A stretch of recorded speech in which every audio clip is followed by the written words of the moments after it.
Hello viewers, আমি এখন আছি সুনারগড়ের একটি জনপ্রিয় চা বাগান দেওবন্দির চা বাগানে। তবে আজকের ভিডিও চা বাগান দিয়ে না, বরং দেওবন্দির শাপলা বিল নিয়ে। ভিডিওর প্রথমে আমি শাপলা বিল নিয়ে বললেও আসলে গ্রীষ্মকাল হওয়ার কারণে এইদিকে কোনো শাপলা ফুল ফুটে নাই।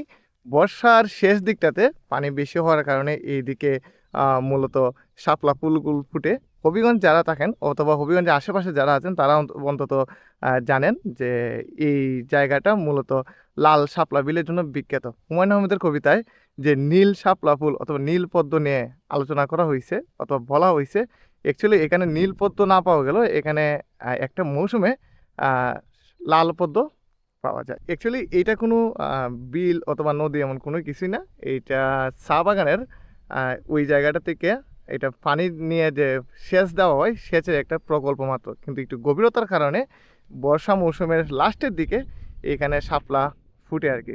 যদিও এখন আশেপাশে বা এই গ্রীষ্ম মৌসুমে কোনো দর্শক বা কেউ না থাকলেও তখন এই যখন ফুলগুলা ফুটে তখন দর্শনার্থীরা এইদিকে প্রচণ্ড ভিড় জমায়।